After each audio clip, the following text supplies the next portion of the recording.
Guys, welcome back into World War III, here with a new episode. Seems we've got some clouds rolling in. We're supposed to get hit with a pretty nasty thunderstorm this afternoon. But you know what, guys? I saw something yesterday that was so amazing. I think I've unearthed about 90,000 spam fake propaganda accounts on Twitter. So randomly on Twitter, I saw this tweet. It says hashtag Republican gas hike. It's a quote tweet. First, Ted Cruz tweets out the national average for gas is $4.62. A year ago, it was $3.04. Then this person quote tweets Ted Cruz's tweet saying it's the Republican gas hike. Why did the Republicans vote against a gas relief bill and baby formula bill? And this person's name is supposedly James Tate. You can see their profile pic. It's got the American flag flying next to the Ukraine flag. And you go to this person's Twitter account and you take a look at their bio.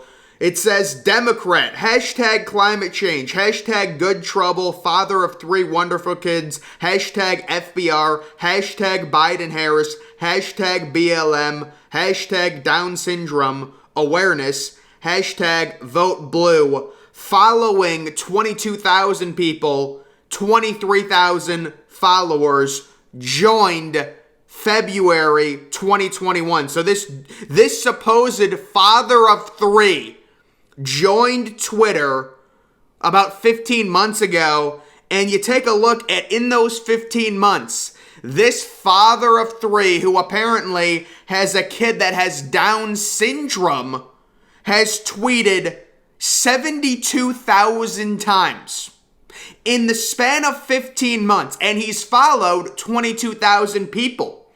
Now you can take a look at, and once you go through his tweets, he fires off a tweet every 5 minutes. Like you go back, one tweet will say 6 minutes ago, the next tweet will say 15 minutes ago, the next tweet will say 23 minutes ago.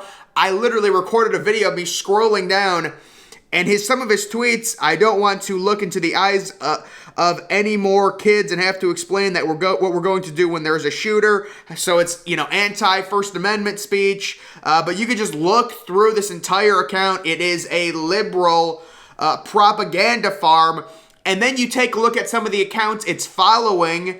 They're the same things. Look at this. This person from York with a blue Democratic blue wave emoji. Trump supporters seem so proud to have been duped. They've got a lot of emojis there. Also followed their backup account. Hashtag build back better. Hashtag resist. Hashtag BLM. Following 18K followers. Here's another one. Dave. Hashtag resist. Hashtag, resist. Hashtag DemVote1. Equality and justice for all. Social, economic, and political.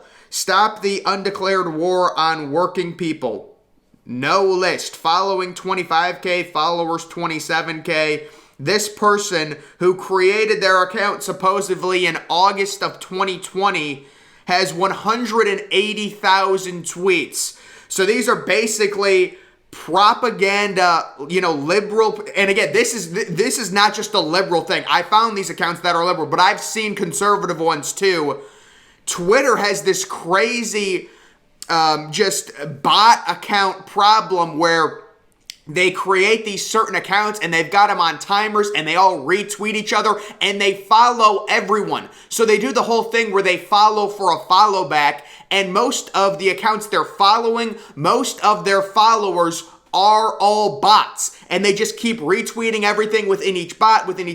They're trying to get it out to an actual real person. It just bounces around. A bot will tweet something, it'll get retweeted by another bot. Then it'll get retweeted, then it'll get quote tweeted by another bot. And they've all got these followers and they all do the follow for follow. That's why they're all following 20K and they all have 20K followers. They basically have a 1-to-1 ratio because they follow people to follow back. And it's just basically bots following each other back and creating this crazy propaganda ring on Twitter. And isn't it weird how One of the things Twitter said, Elon Musk, when he was going to buy Twitter, said, listen, they've got all these fake accounts. It's horrible. It's terrible for the users. And Twitter started bragging about how something like 90% of the accounts that are fake we discover beforehand.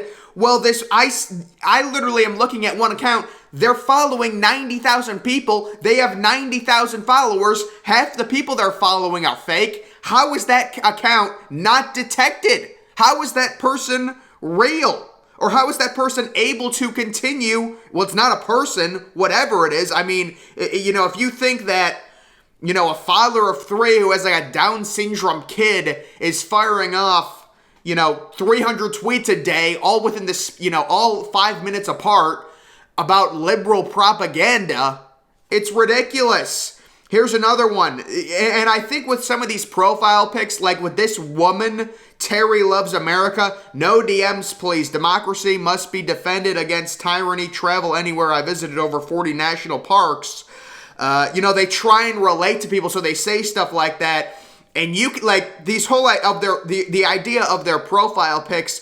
There's actually a site, I believe it's called Random Person, or no, thispersondoesn'texist.com. I believe that's the site, and if you want to get a random image of a realistic looking person that does not exist, you go to the site and it pops up a new one and you can hit refresh and you can keep getting a different person that doesn't exist, but it's a realistic looking photo. Those are the type of photos they use for this, and Twitter brags about their ability to police this stuff. This is horrible. You got to ban all these accounts. You can't have people following 100. Like, if you're an account and you're following 100,000 people, or like 90,000 or even 50,000, I mean, unless it's a crazy circumstance like it's Obama's account, because I think Obama's account is following some crazy amount of people, it's a bot. And it should, why can't they just remove those? It is crazy. It's like I unearthed this yesterday, and really is an interesting situation. You can see they just bounce off each other. There's Terry, retweeting James. It's a bot retweeting another bot. And this is a really weird, I'm not sure what this is. It says, quote, I am conservative. I have a 60-year Republican voting record, and the GOP became domestic ISIS thanks to greed and extremism. Dems are the most conservative. I don't know what that is. So there's just a lot of weird accounts that are clearly manufactured, clearly propaganda machines, and some of these accounts might not even be from liberal people. They could be Chinese accounts. They could be Russian accounts looking to really spread some type of narrative in America. This is a major problem when it comes to Twitter. All of these sort of fake accounts, and it got me thinking about how bad Twitter is at policing this stuff. If you've got an account who's spewing out, a pro-liberal tweet every 5 minutes, who's following 90,000 people, who joined 15 months ago and already has 30,000, 60,000 tweets, whatever it is. It's ridiculous. It's, they're complete bot accounts, and I've seen Republican ones too. There's liberal, there's Republican, but it's like, it's horrible for the user experience, and you think they would do something about it, especially when an account gets like 90,000 followers and they're following 90,000 people. Like, what's going on there? And all of them have no DMs. They all ask for no DMs. That's kind of their structure, I guess. They don't want to be clogged up.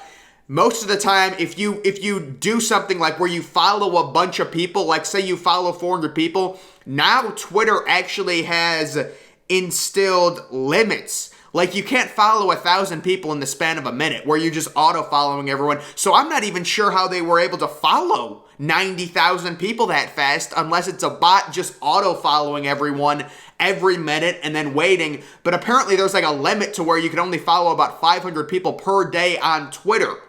That's what I've heard when it comes to Twitter trying to police this stuff, and the amount of people that you should follow. I think they should be way more strict than that to have a better experience. I understand if there's a new person who's just starting up Twitter, they want to follow a bunch of accounts. You may want to follow a few hundred accounts in an hour, but is there really a need for a user to be following, 500 accounts per day? Can we limit that a little bit lower to limit bot activity? That's what Elon Musk was saying, and then Twitter was trying to brag. They were saying, no, Elon Musk, it's hard to limit this stuff. You look at what we've done, 90% of the accounts that are bots get banned before they're even able to create their own account. But then you've got accounts like this. As China's economy falters, be careful what you wish for. Oh, is China's economy going down? Couldn't have happened to a better government. Oh, man. I just thought that was a funny headline, but I don't know what the article's about. A lot of these articles, guys, if you go on any of these news sites, they all ask for money. And I'm not someone, it's like whatever, $1. I don't care about paying $1. But I'm not giving the New York Times, $5 or whatever they want for a subscription. But I guess this is what they have to do now, just because apparently to stay afloat, they got to have these online subscriptions, kind of like ESPN Plus does. They've got a $5.99 subscription. That's the new model. You go to any China article, any article on China, the Washington Post, whatever, all of these things. It's like I can see the headline, but I can't read the story. They're like, sign into your Google account, do this, do that. I'm not doing it. I just thought this was a funny headline. I don't know what point they were trying to make, but I'm guessing it's along the lines of if China starts to fall in terms of their economy, it's going to have a bad impact on America. And I was actually, I don't know if I want to, I'll talk about it. I was just thinking about the NBA's relationship with China. It really is, it's like the NBA is pregnant with China. Like the NBA is about to have a baby and the baby is China. And I kind of relate it to like a woman who's doing really well in her field, but she's about to have a kid, right? Like she's moving up in her field. She's had a great career going. She just got promoted. She's having a kid. And it's like the kid is going to bring her happiness. It's going to bring her success. The Chinese people have brought the NBA and NBA players happiness through the revenue they've generated, right? They have brought them happiness, but the woman realizes, I have an obligation now. I'm not going to be able to work like I was working because now I have a responsibility of a child. Now the NBA realizes China, a communist government, now we're kind of in bed with them. We cannot piss them off. So when they do stuff that's horrible, we can't say anything about it because they have all the leverage because all their fans support us. And it's almost like China is in so much control. They just picked the NBA out of any sport. They're like, well, the NFL is too big. The MLB, it's older people, whatever. Let's pick a trendy sport in America where there's a lot of young minority fans, and let's put our citizens and make our citizens be a fan of this sport. That's almost what they did. That feels like what they did. They just picked the sport and it's the NBA. Imagine next year they change it to the NFL and all these Chinese fans who were fans of LeBron, they like buy Mahomes jerseys. Like, what's going on over there? But yeah, the NBA, I don't know. I think the NBA wants to keep it a secret how much money they make from Chinese people because it's a crazy amount. I mean, the population density in China is so ridiculous. They've got more fans are in China than in America. Now, of course, the gate revenue and attendance is all American because every arena is in America, but just the overall sales, these shoes, it's crazy. That's the whole situation with Daryl Morey. He wanted to support Taiwan. They said that's a no-no, and then the whole situation with LeBron and people within Nike basically telling LeBron, listen, your bottom line is so greatly affected by, the Chinese people liking you and the Chinese government being in good standing with you. Even though China's government's horrible, what they do is terrible, we want Taiwan to be free, you cannot support this statement about Taiwan and their freedom and their independence because it will significantly hurt your bottom line. The NBA has a baby and the baby is China, and it's a weird comparison, I understand, but I was just thinking, like, imagine a woman, she's moving up in her field, the NBA, it's getting more popular, but you've got this crazy thing hanging over your head, and just imagine if China does something to Taiwan, what does that do to the NBA? What, like, this is the problem with being in bed with China. What does that do to, all those American corporations that are using Chinese slave labor to make cheaper products, to be able to mark them up in America and sell them for an insane profit? This is the issue, and maybe this is what the article is talking about. I don't know exactly, but I just wanted to touch on that. But what I plan on doing, guys, I'll be honest, I want to go out into a forest this summer, maybe with my subscribers or something like that. We can work something out. Go out into some actual dense forestry where it's like 3 miles surround you is all dense forest. Take some stuff, get a little weird, but that's what I want to do. Maybe, just get into nature and just get on some things. Maybe try and evolve as a human. I've heard such good things about different psychedelic drugs, things like that. I mean, I've had a few bad trips, including a really bad one that was off of edibles. I do not recommend taking edibles. I had a real bad experience back in early winter with the edibles when basically what happened is I received the shipment late in the afternoon, and I didn't think it was coming. I get a shipment at around 3 o'clock. It's the edibles. I'm getting excited. I'm getting happy. I should have microdosed it. What ended up happening, I should have cut one of them. They were these sour squares. What I should have done, I should have cut one of them in half and taken the half. And that would have been what I had for the night. And then the next time, take a full one.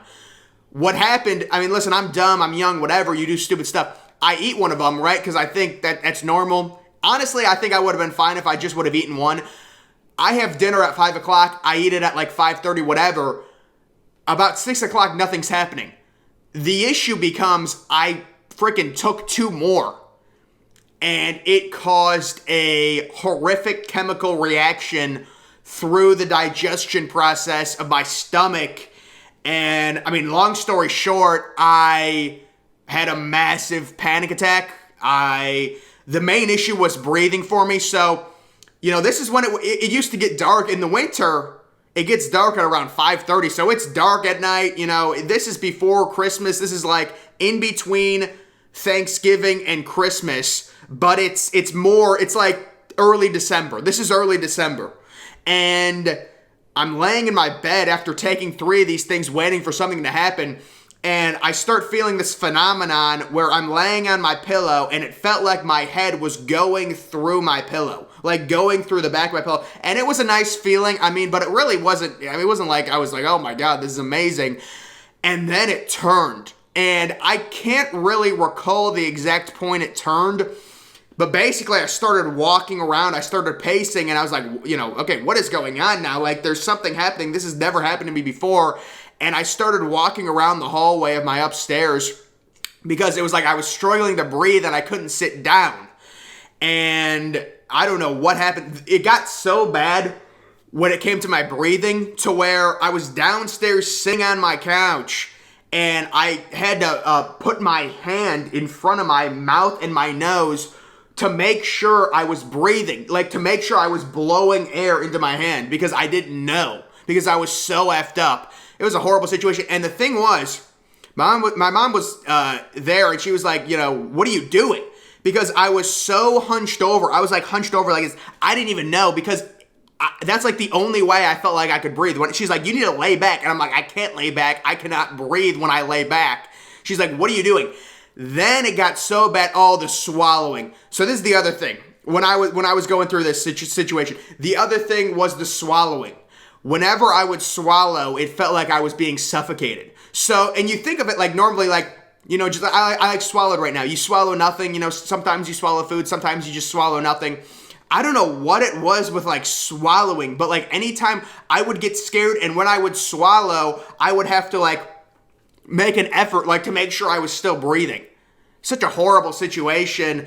But yeah, that was a bad time. But guys, when it comes to like the evolution and making yourself a better human being, I'm really into the idea of psychedelics and things like that. And you're going to run into bad trips. You're going to run into situations with some of these things. You have to fight through them. And that's why it's always good to do it with people, not do it by yourself. That I learned it the hard way, because I mean, my mom's there. She has no clue any of this stuff is. And it was a situation that, I ended up, the next day, I ended up being very sedentary. I couldn't do anything. I couldn't work out. But it was pretty, it was just kind of like a hangover the next day. It wasn't bad at all, I'll be honest. Once my heart rate went down, they really weren't even in my system. It just felt like I was hungover. Like I wasn't drunk or anything.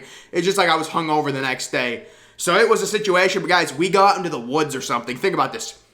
You got to go out to dense woods and you get on this stuff and you might actually evolve as a person. Your thinking might evolve. You might become a better human being by doing these things. Because I've heard a lot of different things about them. And then the whole idea on Halloween night. Imagine this. This is what I'm thinking of doing. Halloween night going into some abandoned place. Pitch black place. Maybe it's been haunted. Doing something, doing a little something.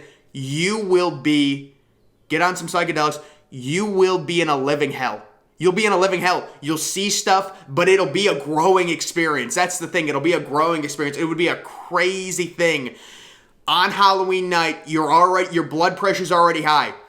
9 or 10 o'clock, you take something inside an abandoned haunted place or so-called haunted place and see what happens and try and survive that. You might honestly die. But if you survive it, you will evolve as a person. You really will. But, guys, I think that's going to do it for this video. I'm sweating my ass off. I don't like the heat. That's the thing. I cannot deal with it. With what it is. But what was I talking about? I think, about those Twitter accounts. Guys, those Twitter accounts are weird, man. They got to do a better job of that stuff. I don't know what the exact answer is, though, because the bots can just keep creating and keep creating and keep creating in their propaganda. And we don't even know if liberals are the ones that are creating them. It could be the Chinese. It could be the Republican Party. It could be, who knows, dude? Who really knows? It's just something you see these accounts, and it's like, my goodness, Twitter says they do such a good job at limiting these. But you've got these complete bot accounts who are following 90,000 people. They have 90,000 followers.